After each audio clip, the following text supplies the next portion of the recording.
আমি তখন মামার বাড়িতে ছুটি কাটাতে গিয়েছিলাম। গ্রামটা অদ্ভুত রকম শান্ত ছিল।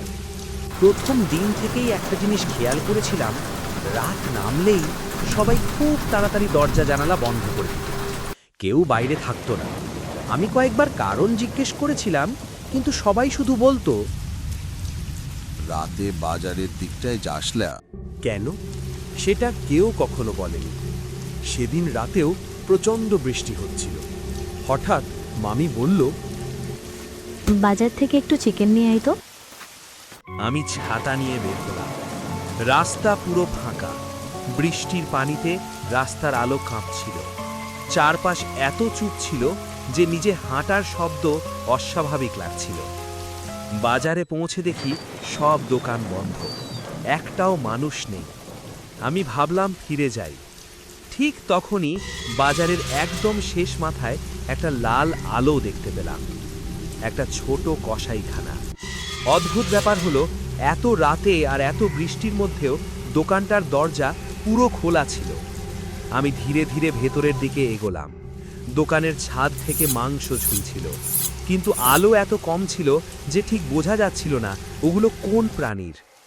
দোকানের ভেতরে একটা কাঁচা রক্তের গন্ধ ছিল।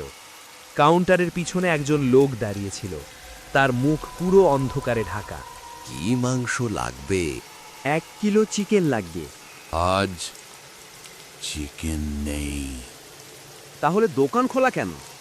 লোকটা কোনো উত্তর দিল না, শুধু ধীরে ধীরে পিছনের অন্ধকারে হাঁটতে শুরু করল।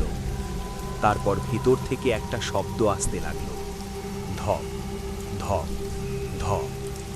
প্রথমে মনে হচ্ছিল মাংস কাটছে, কিন্তু কয়েক সেকেন্ড পর বুঝলাম ওটা হাড় ভাঙার শব্দ।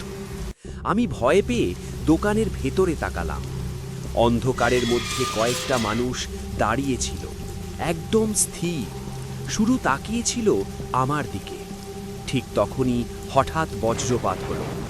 1 সেকেন্ডের জন্য পুরো দোকান আলোয় ভরে গেল, আর আমি দেখলাম কাটা টেবিলের নিচে একটা মানুষের হাত পড়ে আছে। আমার বুকের ভেতরটা ঠান্ডা হয়ে গেল। ঠিক তখনই দোকানদার ধীরে ধীরে মাথা তুলল। তার মুখে কোনো চোখ ছিল না, শুধু একটা অস্বাভাবিক লম্বা হাসি। সে ফিসফিস করে বলল, চিকেন তো অনেক আগেই শেষ হয়ে গেছে।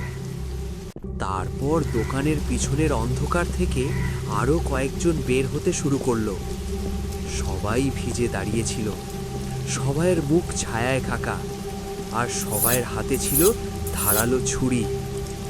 আমি দৌড়ে পালাতে শুরু করলাম। বৃষ্টির মধ্যে অনেক দূরে গিয়ে একবার পিছনে তাকালাম, আর তখন বুঝলাম পুরো বাজারে আর কোনো দোকানই নেই। শুধু সেই কসাইখানাটা দাঁড়িয়ে আছে অন্ধকারে, লাল আলোয় ভিজে। দোকানের সামনে একটা বোর্ড তুলছিল, তাতে লেখা ছিল, আজকের বিশেষ মাংস মানুষ। অন্ধকারের আরও গল্প শুনতে সাবস্ক্রাইব করে রাখুন।